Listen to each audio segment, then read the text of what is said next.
So I'm at this LAToken sponsored event. I'm just giving you guys a little bit of a peek of kind of where I'm at. This is actually a really nice university. Like, look out here. It's the university is really well set up. You know, like a lot of some things in Vietnam can kind of have a little bit of like a rundown kind of look to them or something. Like everything here looks pretty brand new. It's pretty nice in here. But this is a little bit of the agenda of kind of some of the events here.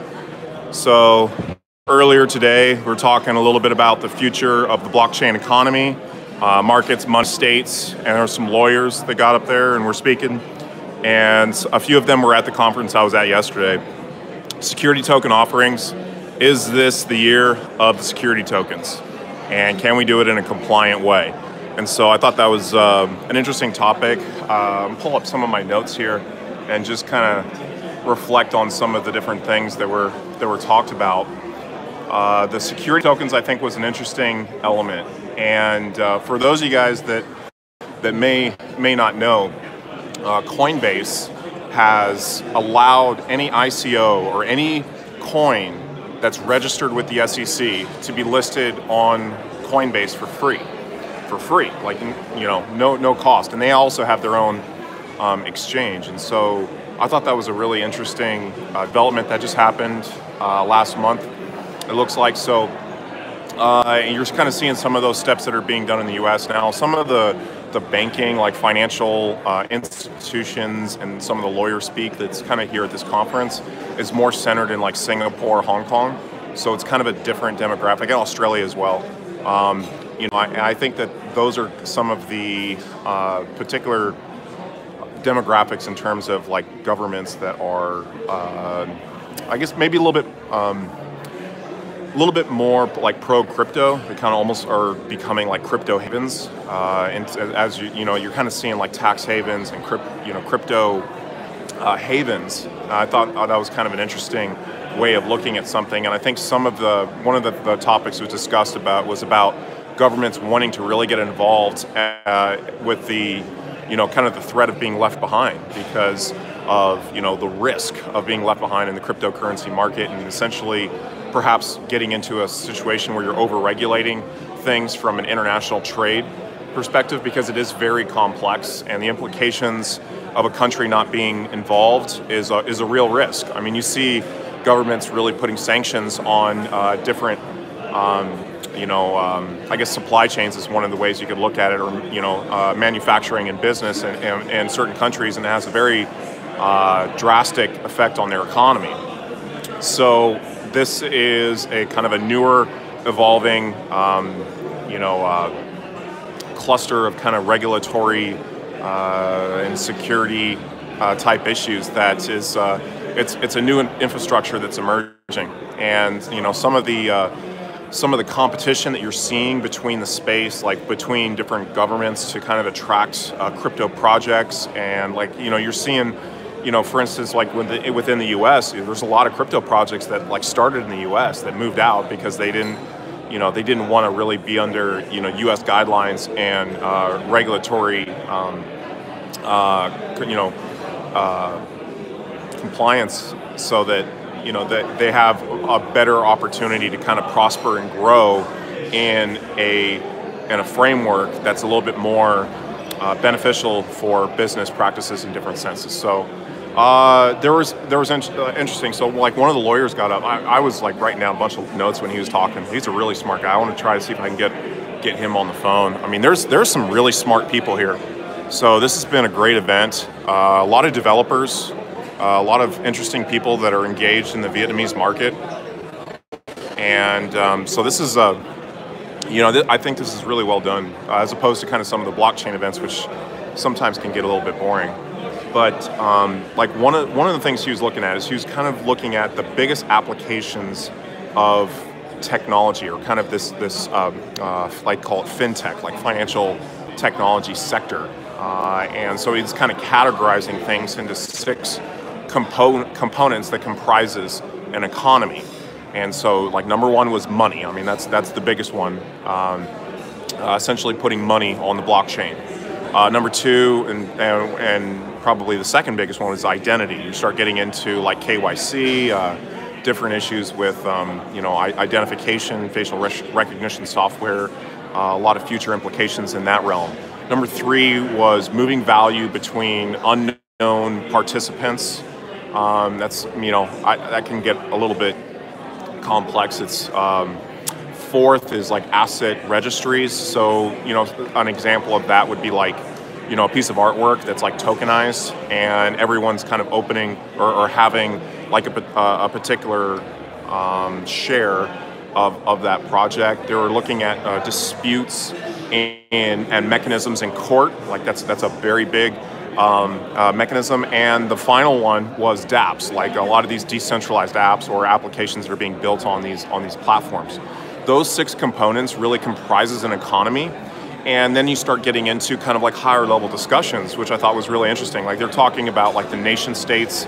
Nation states really took, hundreds and hundreds of years to build, right? So like, we have a monetary system in the crypto world that's less than 10 years old, and really is only, kind of blossomed in the last few years. It's very, very new. And the adoption, infusion that we're kind of seeing in this space, and now what we're seeing with different stances that like the SEC and different various regulatory agencies are going to be treating some of these technological innovations is really, really interesting. And so it was kind of like, I liked hearing some of the lawyers speak because of the way they kind of break things down. Like there was another segment where he's kind of talking about like kind of 2 main components of like the crypto sphere. You have a technological innovation, the math, the engineering, these 3rd and 4th generation blockchains, and then also separating it into business development. And when I'm kind of thinking more like business development, I'm thinking kind of like the marketing and kind of the way that those projects can be can kind of grow and prosper. So you come to a lot of these blockchain events, and there's a lot of people talking tech. There's a lot of people like, I think someone said on my stream the other day, it was like, a lot of people talking tech, but we want to talk the gains, right? Like how is this project going to make me money? And I think that from a business development standpoint is an interesting element to consider when you're trying to market a particular platform. Because what we've seen with some platforms that maybe haven't done as well is you're running into a situation where now the analogy was kind of used of like the policeman like holding the flashlight is essentially you're getting into a situation where there's you're kind of you're coming after the problem has already happened and trying to look to see what happened and essentially assessing blame. And then they were kind of also looking at the other dynamic of that, like the polar opposite would be the problem of over-regulating a particular space and looking for potential problems to happen that perhaps are theoretical in nature, maybe don't have validity to them or whatnot. So there was a lot of kind of discussions on some of the polarities of different stances in this kind of this hot topic. And so like the title of this video kind of coming into like is 2018 the year of the securities tokens, and there's there's coins that are taking some of the proper steps to get regulated in different markets, and some of the some of the different, like one of the examples they used was there's a framework right now where you can use like filing papers that will apply to like 5 major nation states. So I think it was like the US, Singapore, Australia, and like 2 other ones. I can't remember. Probably the UK. Like 5 of the biggest regulatory frameworks. And so you have like essentially you're filing one piece of paper, and it applies to those 5 regulatory frameworks. And now there's still problems with that. You would need to get legal counsel on how some of the companies are going to be maybe dealing with particular issues in certain countries, but a lot of really interesting information. So this is kind of higher level. Like, this is more like technical jargon and speak, and like that's I like getting into some of these discussions. I met a few developers that were like, it was really interesting to kind of hear some of them talk. It's like they you know, they're like one of the questions that one of the guys asked was you know, kind of the need to even, you know, from an ICO standpoint, like if your project is so great, like, you know, what's even, you know, why do you need to register, you know, kind of like with the like a governmental agency or whatnot to raise funds for your project? If it's good enough, you should be able to just launch it. And that's always kind of been the mentality that I've had, is that you know, I don't get into ICOs. You know, I kind of go on the other end where I feel like, you know, they're almost scams in a lot of way. You know, I mean, that's probably a little bit harsh, but you know, why would you want public funding raising at all? You know, if you're confident enough in your project, you know, and some of the responses to that I thought were kind of interesting, are kind of talking about liquidity, bargaining power, a single large token holder, you know, potentially like overwhelming a particular project, like having that much, you know, control over you know, an asset. So yeah, some interesting things to kind of ponder. They're going to be talking about some different topics here, looking at venture capital, logistics, tokenization, growth strategies, centralized versus decentralized exchanges. I don't know, like maybe I could like record a little bit of video on some of those, but like a few of these guys that are getting up here and speaking, I want to connect with some of these guys. They know their stuff, so they know it better than I do. So it's always good to kind of get a different perspective on some of those. Some of the topics we were talking about was kind of also like the music and video games, like the tokenization in those particular genres, like those kind of, like the music industry and the video game industry tend to be a little bit ahead of the curve. And obviously these are kind of agencies that are maybe hesitant to kind of go like the whole securities SEC route in terms of, you know, how they're gonna, you know, they're just kind of looking at it as a utility token. Like I don't necessarily, you know, see it as something that applies under those models of defining legally what this asset class it is. Talked about some of the different issues of like monetizing data, social media, like health and financial records, medical records, data property rights. Interesting stuff. Licensed models of data. You know, because like the data markets are really focused in Facebook and Google right now, and this type of model for you know, monetizing digital property rights is something that you might see a different like a different kind of almost like phenomenon type innovation or emergence of something that could really disrupt the entire market, because some of those entities, like, you know, I'm kind of, you know, mentioning, that are really kind of in the upper echelon of communication nowadays, you know, they have a certain centralization element to them, and we might start be moving into a realm where we're getting more into a decentralized ecosphere where, you know, you're just going to have like government and regulatory bodies and everything. They're going to have to adapt, especially if they want to attract like crypto talent to their nation state or either country. You're already starting to see that with different incentives. Like there's been some that have been in Dubai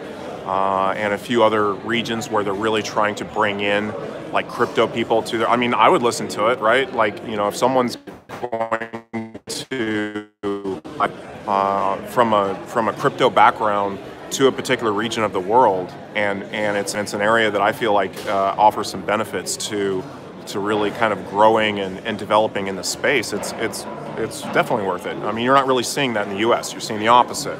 You're seeing them really trying to go after and really kind of impose a lot of different things, and it's not really something that I'm interested in it, but at the same time I'm trying to stay away from it, because I know, once you start kind of getting into that realm, it's expensive and it's kind of outside of my expertise level. But I always like sitting on the sidelines and kind of pondering, you know, what are the implications of what we might see there. So interesting stuff. This wasn't something that was even really in the general perception, 6 months to a year ago. Really, I mean, it's been very, very new, and it's interesting. They're bringing up some of the concepts of like cartels or different groups that are kind of like shunning the this kind of newer framework. Like essentially, if you don't want to file with the SEC, like then, what then, right? So,